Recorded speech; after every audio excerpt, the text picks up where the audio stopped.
Christina Weaver, welcome to the Undraped Artist Podcast. Hi, Jeff. It's great to be here. Thank you so much for having me. It's my pleasure. So, you don't know this, but you are the first guest that I have on the show that I discovered because of the show. So, every other guest I'd before sent you a message. What's that?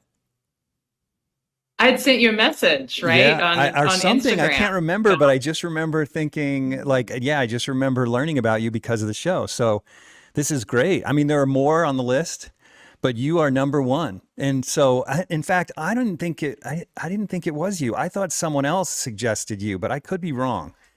But I felt like someone sent me a message and said, you have to check out Christina Weaver's work. But I could be wrong about that. Nice. Yeah, yeah. But your work is incredible. So I'm really excited to pick your brain and learn more about you. So that said, tell Thanks, me a Jeff. little bit about your You. background. Sure. Yeah, first off, though, I just wanted to say how generous it is that you do this. This is such an amazing resource for, other artists and your listeners. And I'm just like amazed as a professional artist and like educator, and you're a parent too, right? That you like Yeah, find the yeah, time to yeah. that's a huge commitment. But yeah, so No, I thank you for appreciate doing that. that. I appreciate that. Well, I wouldn't do it if I didn't love it. So it's worth it. So yeah, but yeah, a little bit of background. So do you want me to start with like education or No, really go early go on? back early on. Tell me like how you grew up, where you grew up, when your art interest started. Sure. Yeah. So I grew up in Birmingham, Alabama, and in my home, art was always present. My parents were in two creative fields. My father is a research scientist, and my mom is a pianist and Hmm. piano teacher.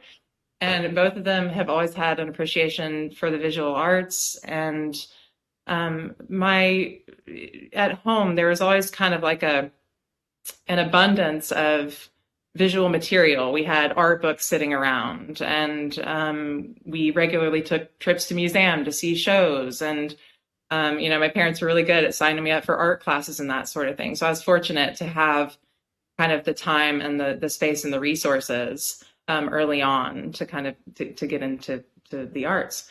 And I would say that my grandmother also played a big role in my kind of journey as an artist. She would send these kind of boxes regularly of really beautiful art supplies, when I was a kid. And they weren't just like kid supplies. They were like professional, colored pencils and really high quality paper and like even oil paint. And so that was encouraging. And again, that just kind of gave me the resources to just play and discover. Hmm. And then I think I So made hold my on a sec first. though. So did they do this because you showed interest in art, or did they do this because they were interested in art? Um, Gosh, it's hard to say. I think it was more of the former, and I don't know, where really that interest came from. I mean, I've always drawn. Like I remember at family reunions, I remember doing like these sketches of all my family members when I was like, 7, 8 years old. Um, Really? yeah, That's yeah. So amazing. yeah, but then I mean those things kind of like fed each other, of course. Like they saw I had this spark, and then the art materials started coming in, and started taking the classes, and I got interest, and then there. So yeah, I think it's a little bit of both. Um, and then yeah, I think like the first time I made a like real painting was probably like the seventh grade. I made this like hideous like painting of like like a sun with a face on it or something. I mean, it Really? was like really, yeah, yeah. But just like that was my first experience with really doing paint on canvas, I think. And then my high school education was basically non-existent. Like, the painting students were kind of thrown in with the photography students. It was like me and this other girl in AP art, and we were given like oil paint and some like canvas to stretch and work on, and then we could just kind of do whatever we wanted. So that gave me just like, an introduction to the stuff and the materials, but there really just wasn't any guidance there. Um, and I had, when I was a senior, I had a boyfriend who went to the Maryland Institute College of Art in Baltimore. And I actually followed him up there. So I just thought, oh, okay, he went to art school. That's like a normal thing to do. Like, so I applied and got in and ended up there. And it wasn't the right program for me. There is kind of a core at MICA of kind of like traditional drawing techniques and skill-based work in some sense. I'm thinking about the artists, like there's the artist Mark Carnes there, and I had a great drawing teacher, Lynn Palowix, who kind of taught me the basics of like charcoal drawing and representation. But in foundation year, they were asking us to like make a sketchbook where you depict your dreams and that sort of thing. And it was just like, okay, I was sitting around like, I do not have the skills to do this stuff. And I was kind of in completely over my head. I was this like suburban kid, out of Alabama, going to the big city, and I was intimidated. Like all my classmates were, from magnet schools, and they'd already all like painted the nude figure, and I was just completely, clueless. And so I ended up transferring. After I left MICA, I actually thought I was kind of done with art. I thought, okay, that's not for me. I had this professor who said, if you're not, drawing or thinking about drawing every second of every day, then you shouldn't be doing this. And I really was impressionable. Wow. And I really, it's just so intimidating to me. And so I thought I was done. And I started looking into university programs for like anthropology and some other fields. And I had remembered a conversation that I'd had with one of my writing professors at MICA. And he had mentioned a little school called the Pennsylvania Academy of the Fine Arts in Philadelphia. And I'd never heard about it before then. But it sounded like kind of this ideal situation for what I was looking for. I heard that there was emphasis on technique. And so just on a whim, I thought about that conversation, and I kind of looked up the school online or I don't know, did some research, and my dad took me up there to Philadelphia to visit. And the second I stepped into that cast hall, and I saw the life-size replica of the David and the Winged Victory, and I knew right away that that's what I was looking for, and that's where I wanted to be. So I ended up sticking with painting and transferred there. And let's see. So wasn't that sort of a modernist program too, though?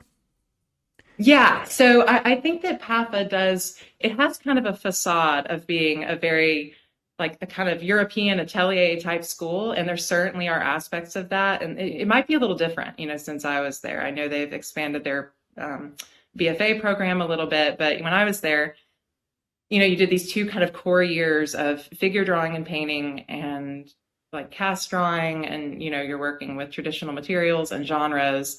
And then the second half was almost kind of like a graduate school program or something, where you had your own studio and you were kind of diving into ideas and using the skills that you gained to kind of see those through.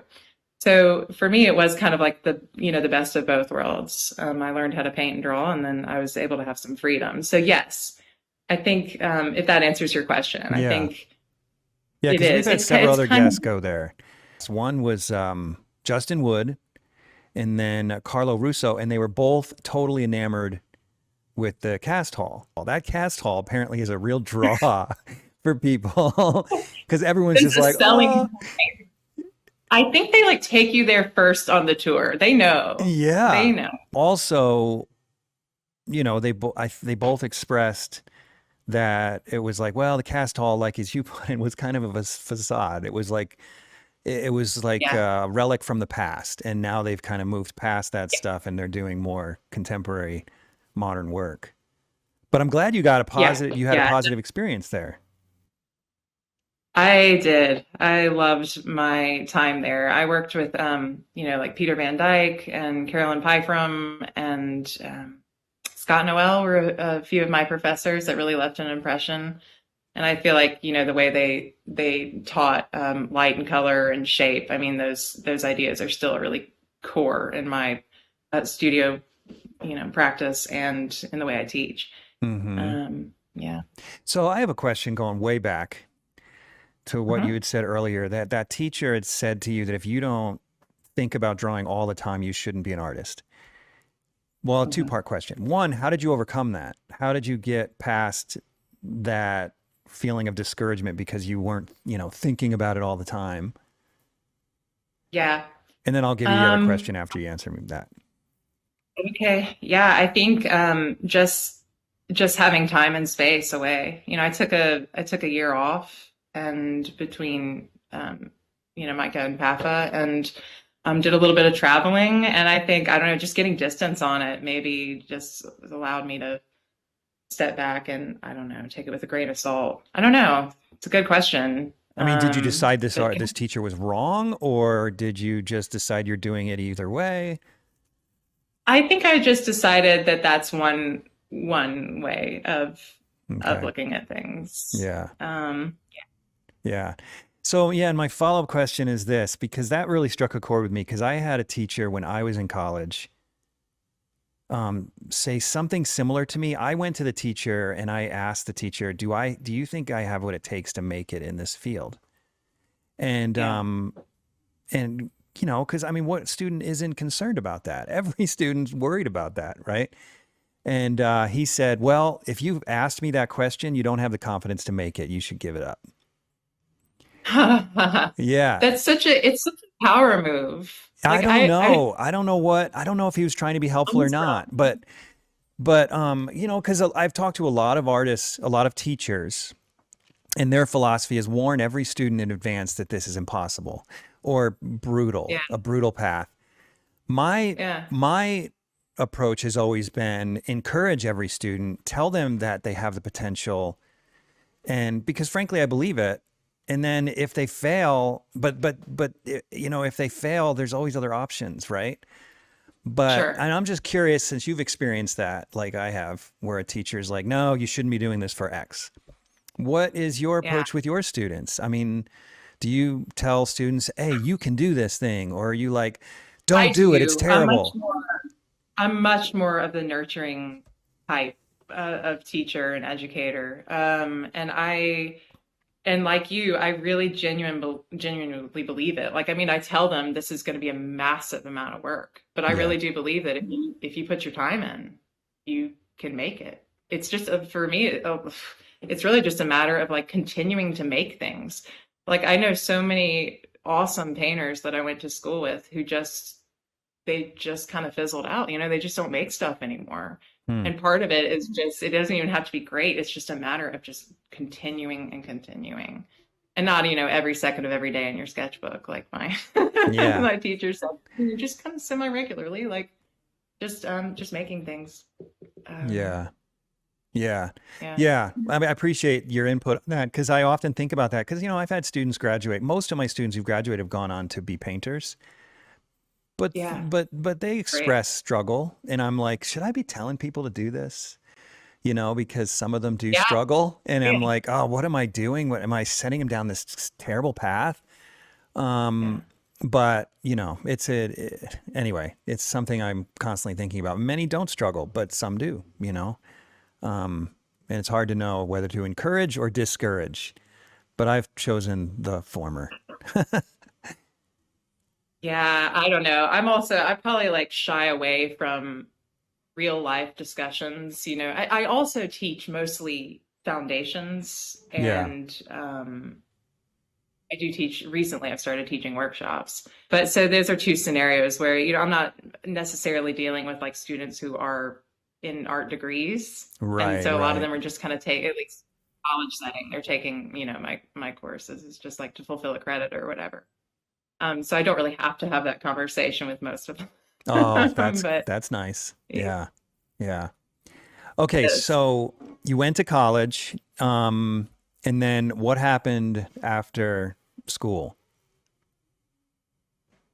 So after HAFA, I went to Indiana University Bloomington. I got a stipend to teach there.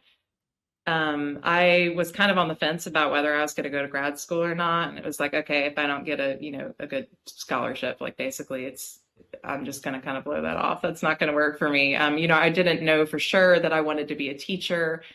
And my draw for graduate school was actually not teaching. It was just the continuation of my craft and being able to have that time and space to create. But I did end up going to Indiana University for 2 years. And then let's see, right after that, I was an artist in residence at the Manifest Gallery in Cincinnati. Are you familiar with that gallery? I'm not, no. No.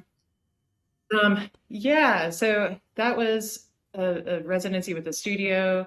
And I thought that was a really excellent kind of like transition from um, grad school into the real world, and into kind of making my way So how does that independent of a work? community. And Do they contact you mean the you? Do you residency? apply? Yeah, how does that work? I have heard through a peer in my grad program who had done the residency about it, and he was just like, "Hey, you should apply," and I gave it a shot. Um, yeah, so it was just word of mouth. So do they provide you a studio, as you said, and then do they also show your Mhm. work? Yeah, so there is a solo exhibition too at the end. So I was there actually with another artist in residence who I went to graduate school with, which was really helpful too to make that transition. So the painter Taylor Woolwine and I were there together at the same time, and it was really fun. We're good friends, so that made it easier. And then yeah, we had like exhibitions at the end, studio for a year, exhibit at the end.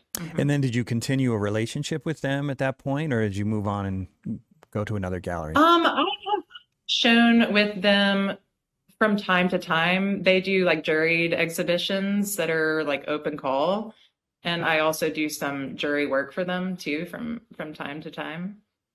Yeah. Okay. So what was your next professional move then after that residency? Let's see. After that, uh, there weren't many professional moves for a little bit. Oh, really? um, but yeah, I went back home to Alabama with my fiance, and we lived with my brother for a little while. And we're just kind of making ends meet down there, like working retail and doing that kind of thing. And um, I was still painting. I had a studio at like, it was like a big like warehouse complex for artists where you could rent a space, and I had a studio there. And let's see, and then we kind of, I'm trying to remember, and then so then I don't know, the world, there was kind of let's see, how do I put this? There was a lot of kind of like turmoil in the world, and my I'm really close to my family, and Mm-hmm. we all had this feeling that I don't know, I think we all got a little bit apocalyptic Mm-hmm. around year, like I don't know, around year 2019, 2020. Yeah, so And was the rest of the planet. the rest of us. And they ended up buying some land in North Carolina and had this kind of vision of like a family compound Okay, type no, thing where we were that was more apocalyptic than most. it was really apocalyptic. So the vision was we were all just like probably going to move here and just kind of escape from the world. And so my husband and I ended up here. And that's where I am now. And we both have studio spaces here. We live in a little like fixer-upper rancher on the property. And they've got their own little spot that they come and stay in when they're here. So I don't know. That's where we're at the That moment. sounds kind of amazing, though. That kind of worked out. It's a beautiful place to live, and we're really to have this, especially again like over the past few years with like COVID and everything. We've had a lot of kind of freedom with outdoor space, and certainly that's influenced the painting too in Yeah. obvious ways. So So your yeah. husband has a studio too. So your husband's an artist as well. He is. His name is Nathan Perry, and he actually grew up in Salt Lake City. And where are you now? I'm right Are you, downtown, right on 700 yeah, South in Maine. Yeah. that's what I thought. Yeah, he grew up in Salt Lake. So What? you I gotta look him up. yeah, His name sounds vaguely familiar, but I'm not sure if I'm just sort of Nathan Perry. manufacturing Yeah, that memory. I'll send you his info and like Instagram and Holy cow, stuff. And small world. yeah, yeah. So we met at graduate school Okay. at IU. Okay. Hmm. Okay. So let's talk a little bit about your work. You said that this new natural environment kind of influenced your work. And let's see. Let's go to your website first. I just love your flowers and plants, and I mean your what do you call it? Still life, natural world kind of paintings. It's not. Sure, it's Yeah, I kind don't of know what do both. you Still call it? life, Yeah. Yeah. live slash. So is that absolutely how this thing evolved, that you moved into nature and started painting nature? Were you already tinkering with that before you ended up in, was it North Carolina, you said? No, it was like a hard break. Really? Um, yeah.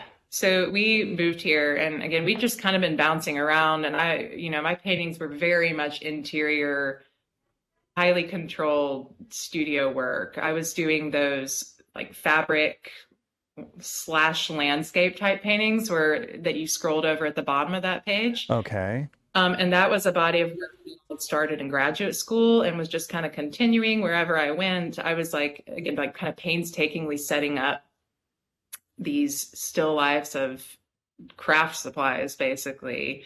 And they became more and more landscape like. And a couple years after we moved here, I was preparing a show of that body of work. And I already knew like those paintings were starting to feel a little bit tired. And my husband actually was painting outside at the time, and I had a French easel that was like packed up in the corner of my studio, and I was finishing up that show of those still life paintings. I kind of looked at him out there, and I looked at this landscape that I was trying to basically create with fabric inside, and I was like, wait a minute, what am I doing here? I looked out the window. There were like actual rolling hills and fields and mountains. And I took my easel outside and I never really looked back. Wow, no Um, kidding. Isn't that yeah, funny how our environment kind of defines us on some level? So, all right, so I'm going to pull up your it plein air does. paintings then. And so these are not, you said that you saw mountains and stuff outside, but you're zooming in. You're not painting the mountains Yes. usually. You're getting right. Yes. I have a handful.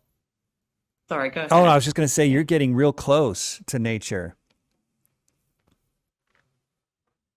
Yeah, I mean, I have a handful of landscape paintings, and I actually kind of started out doing more long view landscapes. There might be like a few at the bottom of that page there.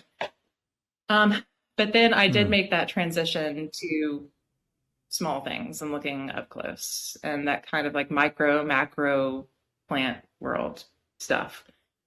Um, and I think part of that was the birth of my son. So, when you are spending time with a little kid, and I actually heard Beth Ann say this on her recent episode that you guys did. That when you have a little kid, you're constantly looking down, and you're looking down at the ground, and you're slowing down, and you're seeing small things. Hmm. And um, my son, I'm getting a little sentimental here, but like my son used to like grab a huge bouquet of dandelions, and he'd hold it Mhm. up to his nose like he was, like smelling. They don't smell really like anything, but he would pretend like he was smelling, and he'd have this little like yellow glow like under his nose. It became this like symbol of summer. Like whenever Ellis had that yellow on his upper lip, it meant it was summertime to me. Um, but yeah, just through things like that, I started looking more closely on the small scale um, at nature, and yeah, and I think that actually played a big part in that transition to Wow. thinking small and looking. And how many kids do you have? You just the one? Just the one, And how yeah. old is he now? He's 5 now. That's awesome. So, in your work, one thing that really drew me to it is your brushstrokes. And it's particularly, I see it in some of your landscapes, like this one, the way you handle the barn, this Uh-huh. one, the way you handle the leaves. There's this, Hmm. this one's really cool. They're all really cool, but then you really start to accentuate that. And let me, how can I put it into words for those who are listening? It's like a very deliberate, hard-edged, almost graphic quality to your brushwork. And it's Yeah. really beautiful and really, really interesting. Is that something that evolved? Well, let me rephrase that. How did that evolve in your work? Yeah. So I think that the work that I am drawn to and the artists that I look at and the ones that resonate with me, they all have a clarity of shape, and kind of like a strength of shape and edge in their work, the ones I look at the most often. And I don't know, I think maybe it's like maybe I was actually drawn to the flowers as a means to play with those sorts of edges and shapes in my work. Hmm. I wondered that because it They really did almost, evolve with your still lifes. Or not still lifes, yeah, I think your that outdoor, they're the kind of like outdoor still lifes, aren't they? right, whatever. Yeah. Yeah, the outdoor paintings. Yeah. Um, yeah, and I think that is how I see these subjects. It's kind of like this vehicle for just exploring those formal elements. And um, I think maybe with the fabric paintings, everything seemed kind of like softer, and I don't know what it was. I think I was like craving um that strength again, like in the artists that I love and look at, they all kind of have that in common. I don't know exactly like where Hmm. that comes from.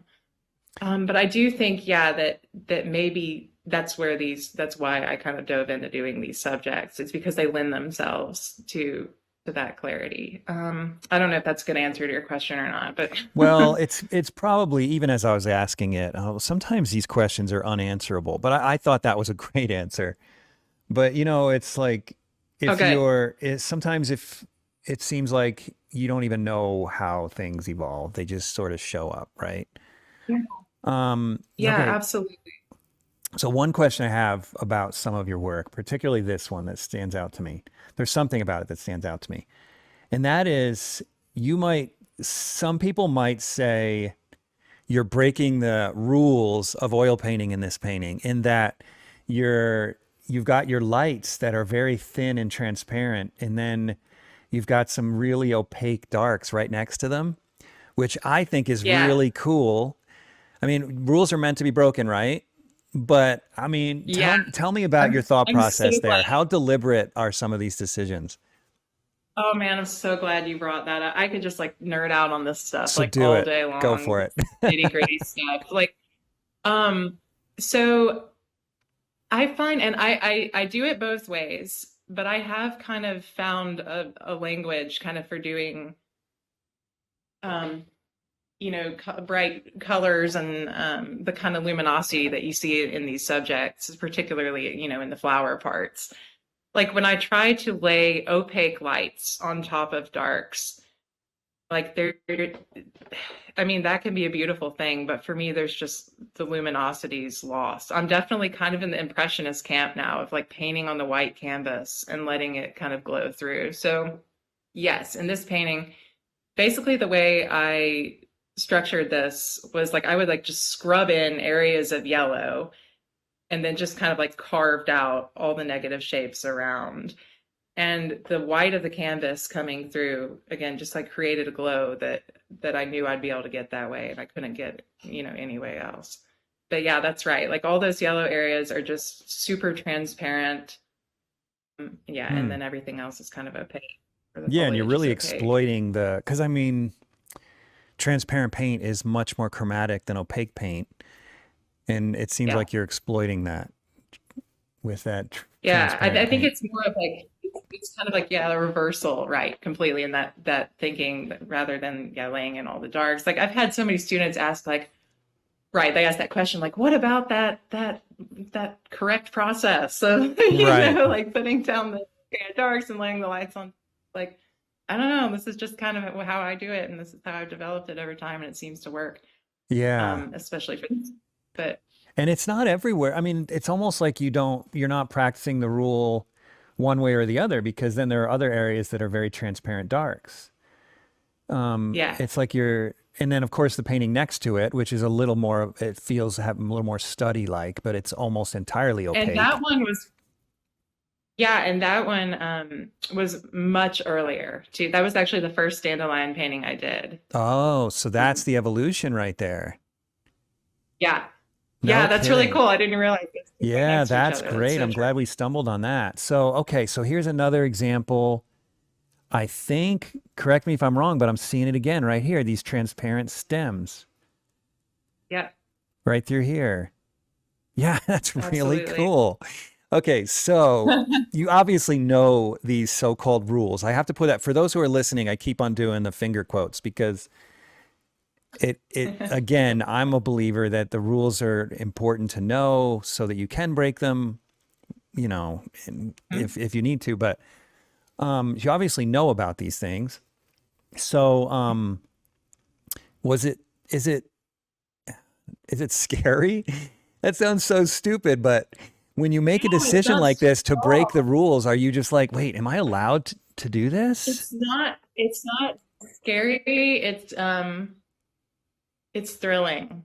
Is it? And I don't know, it's also like necessary. Yeah. Um, again, this is like you're just looking at those two dandelion paintings together in that evolution, and I've just developed over time, just through trial and error, this method of finding luminosity in the subjects by using transparents. And Hmm. yeah, I'm forgetting where my mind was going on that thought, Well, but I asked you if it was um, scary to go against tradition with oil paint, if you were yeah, I hesitant mean, at all. and well, the thing is too, like I'm thinking back to my education, and even though I am certainly aware of that very traditional, like working transparent dark and building up the lights opaquely, I wasn't actually trained that way. Hmm. Like I'm thinking back to PAFA and again, my teacher, Peter Van Dyke, it was very much shape based and kind of building the painting up opaquely, just like putting one shape and piece of paint right next to the next one on a white canvas, kind of scrubbing it all in one layer and then doing like, another opaque layer on top of that. So I didn't actually learn that way. And I think that if I'd been trained that way by my professors, I might be a little more hesitant. Yeah. Yeah. Um, Yeah, I had a similar experience when I was in school. My program was sort of mixed as well. There were a couple of realists in the beginning, and then they actually sort of got forced out, and the program became modern in the last couple of years. Completely. It was partially, and then it became completely. But none of my teachers were really into materials so much. It was like you said, it was more about picture making, and it could have been yeah, you could have been painting with paint or blood or mud or anything, and it was all the same to yeah. them, right? And I think on some level that was kind of liberating because like you're not bound by any rules, right? Sure. Yeah, at least, I mean, I ended up being moving definitely toward more tradition on my own, but I love how you've, taken your history in school and it really pushed it. Yeah, thanks. Yeah. And I don't know, I'm glad you mentioned your program. I was very interested to hear, yeah, like the nature of your program you went to and your education in college and Yeah, yeah. I had some great teachers, and then not that modernism is bad. I love modernism, but I wasn't interested in learning yeah, it. I wanted to learn how to paint. sure. Um, Right, right. okay, so God, again, here's another one that's just so. Okay, so tell me about these two. I was gonna just Okay, so tell you like how you much I love this painting here. But oh, then I thank you. saw the The bottom sun. of this one. Yeah. Then I saw the bottom of this one, and there's a different feel to these two. Is this one is more layered, almost more scumbly, and this one is much more graphic and direct. Is that just two different days, two different moods, or is that your evolution? You know, I think it is partly that. One thing I'm thinking about the actual change in the subject as I was painting these. You know, both of these paintings were made over time, and Mm-hmm. I think the one on the top, the goldenrod one with the chunkier paint, Yeah. that was moving so much, that subject, that every time I went to work on that painting, I was painting something new. And so it could just be that you're seeing just like layers of paint building that kind of like chunkiness and thickness, versus the sunflower where there was a little bit more stability in the, actual physical like placement of the subject.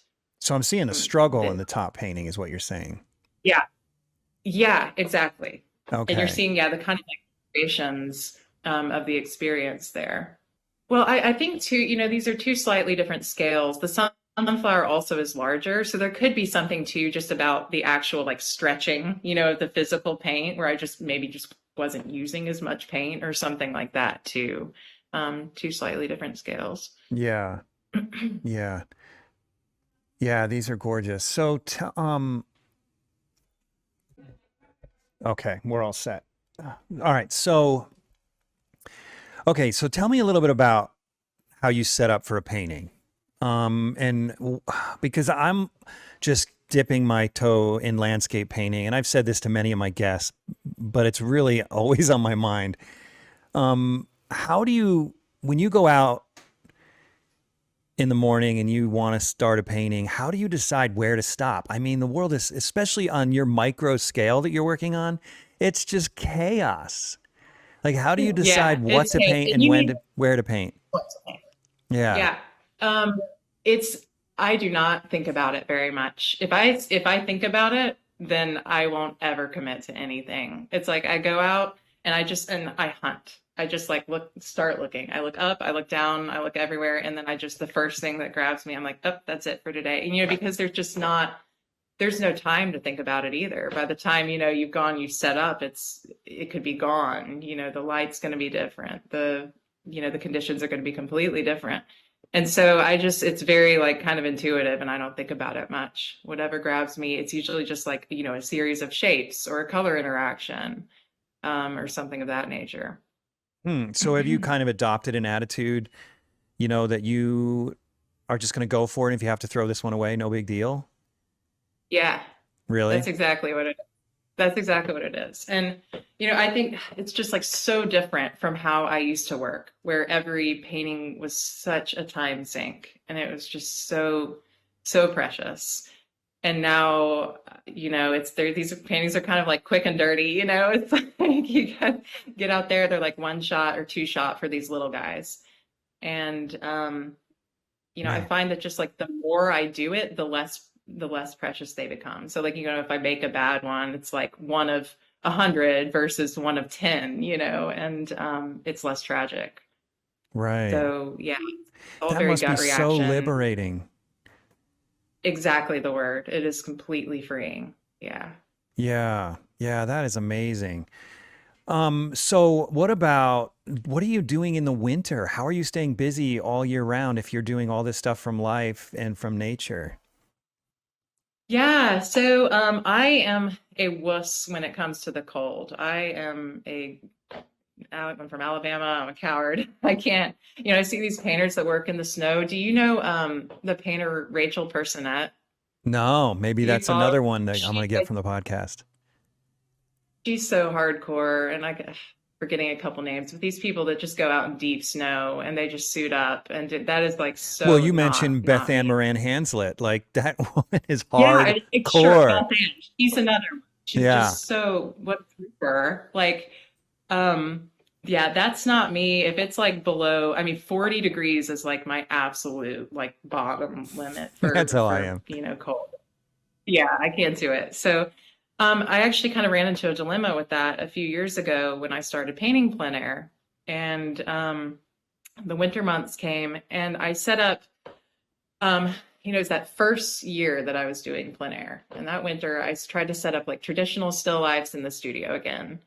I was like, oh, I'm going to paint fruit, or I'm going to paint the fabric again, and I just lost interest in it real Oh, fast. bummer. And I was thinking, okay, yeah, it's like, how am I gonna bring that freshness and that experience of plein air painting inside? And I'd been eyeing my compost bucket in our kitchen. We keep like a little compost bucket of kitchen scraps, and it inevitably overflows into like multiple bowls on the counter, and they're just beautiful.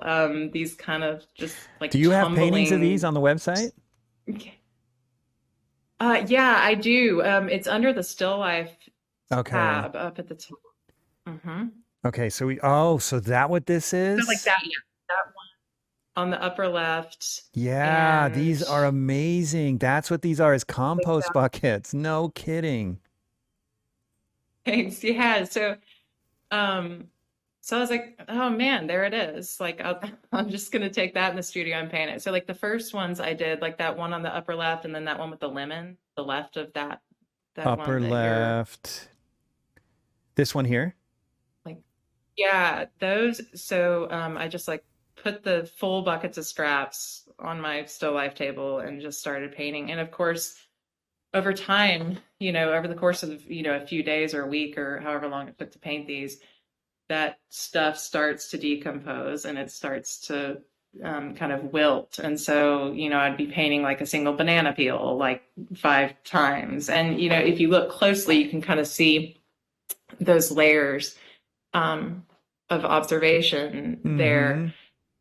And then that one in the middle, the one that's kind of like a bouquet of scraps, That was my that favorite. one, oh, thanks. Thanks, Jeff. That one was like more of like a, it was a more planned composition. So I set up the bowl and I knew that every day I was going to put another, whatever scraps we had for the day, I was going to paint them. So I painted the bowl, I put our scraps in, painted that, put another layer of scraps on top, painted that. And so as the as the painting progressed, I was painting like kind of the growth of the subject. Oh, And no then also kidding. it's kind of like this breathing, it became this kind of like living, breathing thing. And I was like, okay, I found like one way of, bringing that kind of plein air experience into the studio, that unpredictability of that experience. Oh my gosh, that's a brilliant process because one of the things that let me see, can we zoom in on this? Yeah. One of the things that I was observing and absolutely love about this is how you've got this kind of dry brushing going on and you had painted underneath it first. And I'm like, what has she got? Some sort of like X-ray vision or something? Like, so now it makes perfect sense. You got like this lemon over top of another thing that you'd already painted, and I'm just trying to imagine how you did it, and it's brilliant.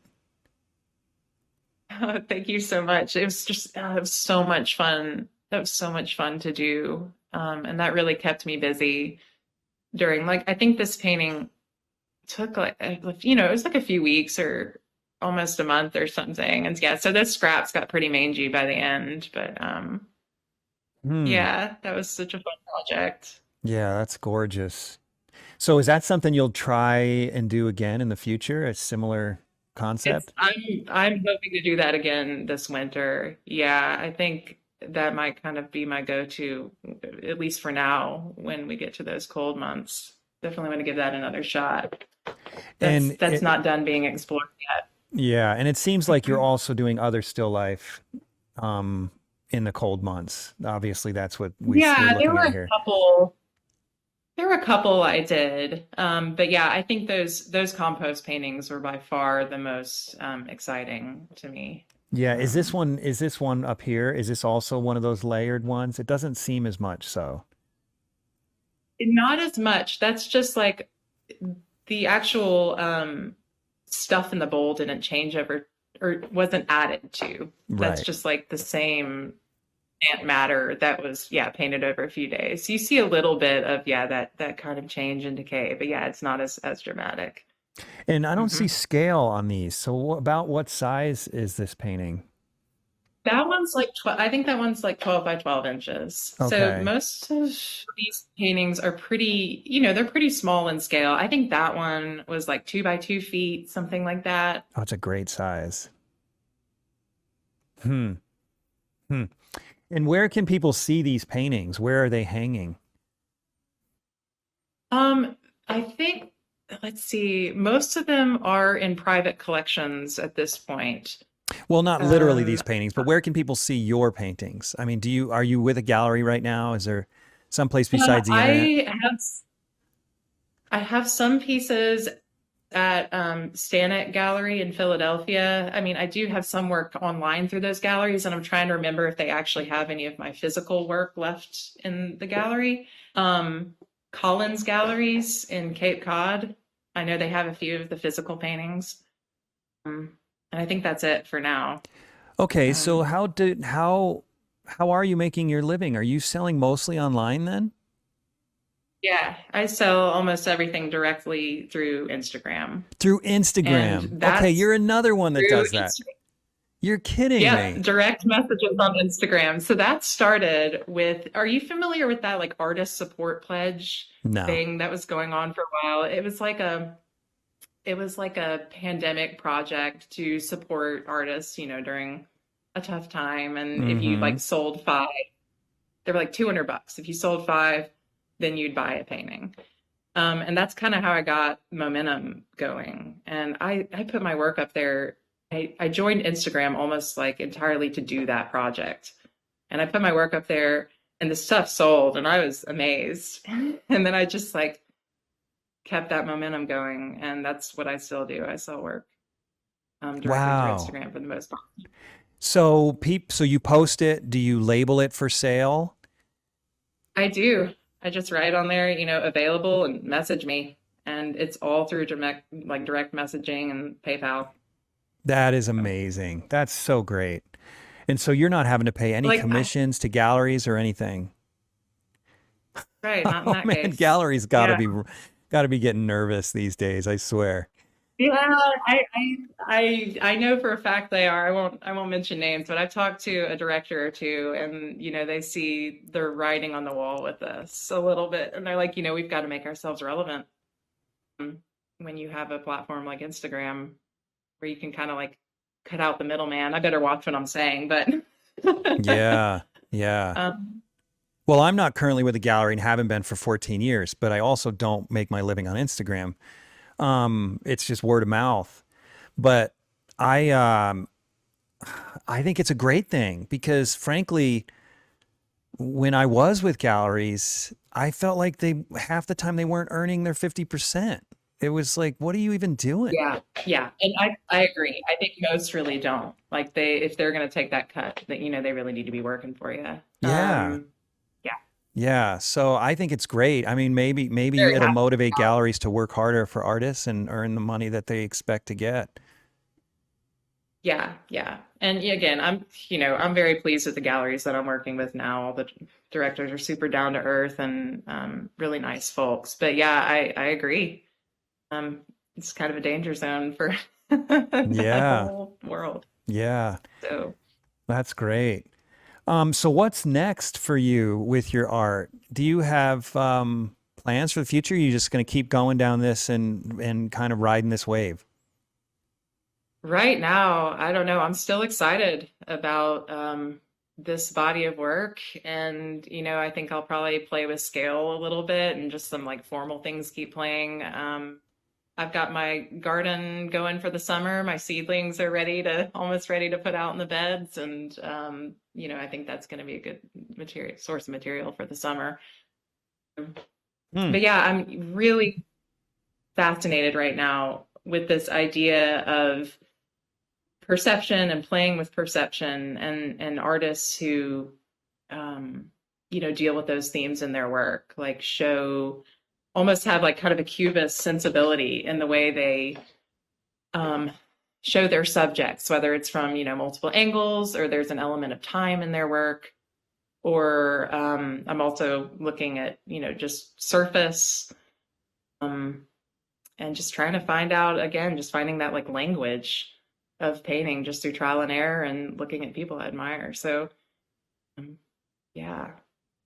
Okay, so I have a question for you because I'm always thinking, I don't know if you know much about what I waste my time doing, and that's building things. I love engineering and Are building you stuff. talking about that pencil sharpener? No, I Okay. wasn't going to bring I'm that up, but sorry. that's one of them. I saw your studio page and I mean, your paintings are phenomenal, but I am also very, very excited about the things that you build. I love And building anyway, stuff. Yeah. But I think you've got this property up in North Carolina, right? You said North Carolina, right? Okay. You got this property up there. Have you thought about building a big, beautiful greenhouse? You could be in there all winter long. I would love to build a big, beautiful greenhouse. I mean, my studio, you can't see it now, but it semi functions as a greenhouse at this point. There's a lot of actually southern light, which is not ideal for paint. I don't paint inside anyway, but Yeah. not ideal for painting, but fabulous for plant growing. So I have a grouping of plants over here on my see. But yeah, yes, if you want to come build a Oh greenhouse. man, I would kill to have property like that and do something like that. And my wife's a gardener too, so Oh, she'd be is she thrilled. wonderful? Yeah, she loved. We have this great garden in the front yard, which is also on that page, by the Oh, way, I think. So you could check that out, Jeff Hines Studio. oh, I But will. I will. Yeah. yeah, she loves it. And I had this dream because I own a studio downtown Salt Lake, and I had this dream of building several stories on top of it, but the top story being a greenhouse. Oh, Because that's awesome. are you familiar with the tradition in the 19th century where artists would build greenhouses, but not even for plants, just so that they could paint all year round and have that beautiful overcast lighting that you cannot replicate in the studio? No, I Oh didn't my know gosh. about Yeah. I that. mean, if you look at 19th century What paintings, the many hell? of them have this unbelievably soft lighting that is not from a window. It's not from obviously a soft box. The only way to get it is cloudy day.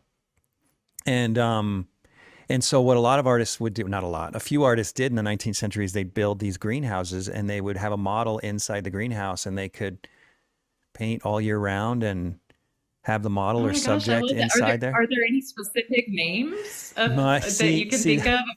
no, no, yes, there are, but I'm an idiot, so Oh, I well, don't I'll remember just them. Google Yeah, Google it. the I don't remember them because greenhouse. this is my memory is terrible with names. That and I don't know if I ever Oh, even that'd be read the beautiful. names. I was so interested in the greenhouse, I probably didn't even read the name. I'm like, you did what? Oh, yeah, I don't know. Yeah. But I have seen old pictures, these old black and white pictures of artists working in these greenhouses, and there's no plants in them. They're just inside these greenhouses painting with this beautiful overcast light. So I just, it's something I've thought about doing, but I have no property in Salt Lake City. So I thought, you live in North Carolina and you have property. It's Well, we've amazing. only been here like 5 years, so who knows? Who knows what we could get into, Heck if yeah. we stick around. Yeah, that'd be amazing. Okay, so I've got one final question for you before we finish up here, and that's the same thing I ask everybody.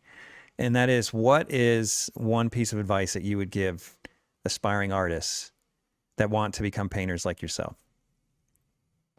Yeah, I think it's going to be very similar to what I said earlier. Okay. For my, advice I give to my students, just keep making things. It doesn't have to be great. You don't even have to think too hard about it. Just make things. Again, so many people just don't put in the time, and they have so much talent, and then they just don't continue. So it's simple as that for me. Well, that's great advice. Well, Christina Weaver, it was awesome to have you on the podcast. It was a great conversation, and I love your work and hope to meet you Thanks someday so in much, person. Jeff. Thank you. Thanks for tuning in to the Undraped Artist Podcast. If you enjoyed it, subscribe. And if you could, leave a comment or review. That really helps the channel. Please share the show with your friends, and if you're feeling generous, consider a monthly donation at theundrapedartist.com. Thanks again for watching. We'll see you next week.